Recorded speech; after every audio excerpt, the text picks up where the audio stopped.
Good morning friends. कैसे हैं आप सब? हो सब अच्छे होंगे। तो चलिए आज की कहानी मैं सुनाती हूँ। एक सेठ थे। उन्होंने एक भंडारा खोल रखा था जिसमें अक्सर वो भंडारा करते थे।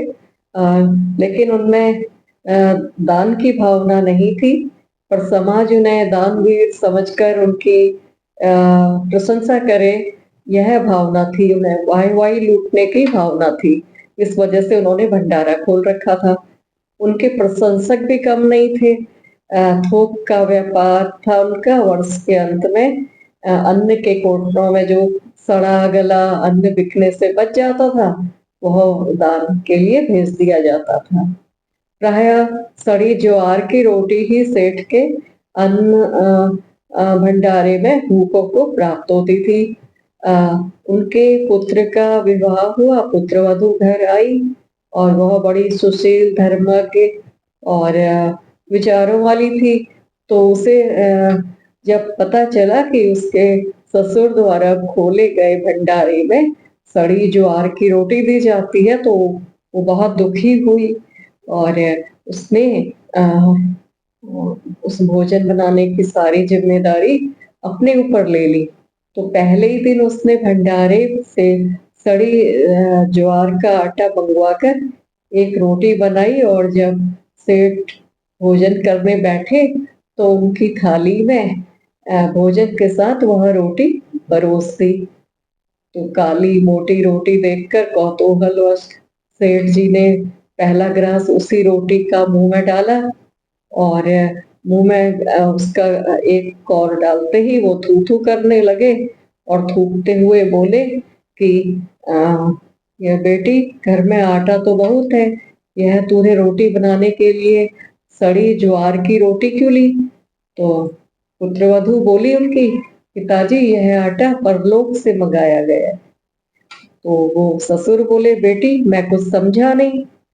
तो उसने बहू बोली कि पिताजी, जो दान पुण्य हमने पिछले जन्म में किया था, वही कमाई अब हम खा रहे हैं, और जो हम इस जन्म में करेंगे वो हमें परलोक में मिलेगा।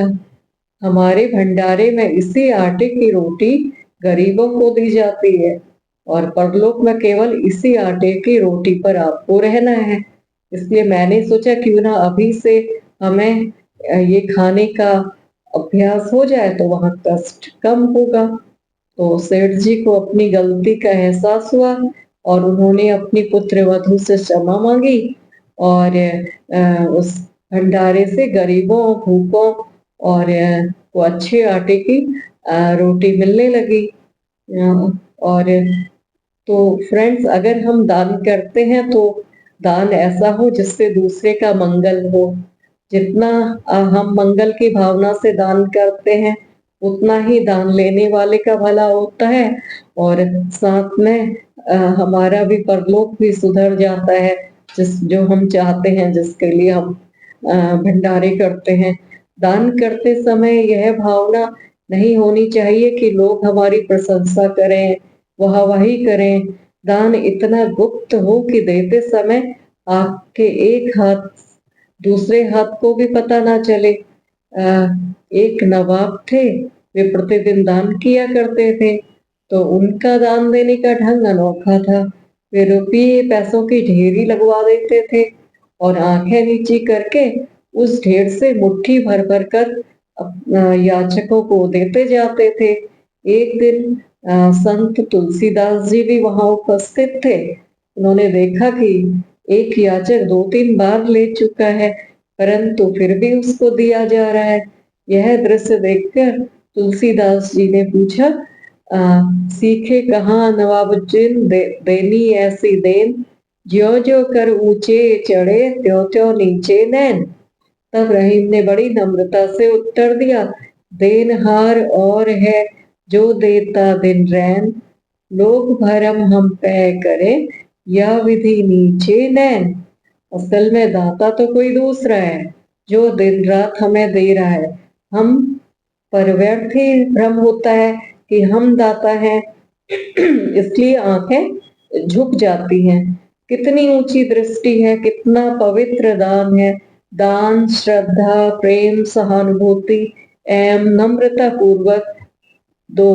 और कुढ़कर, जलकर, खींचकर नहीं देना चाहिए। तो दोस्तों, होप आपको ये थॉट्स, ये कहानी अच्छी लगी होगी, और अच्छी लगी होगी तो प्लीज इसको लाइक करिएगा।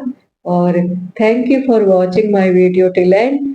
Thank you so much.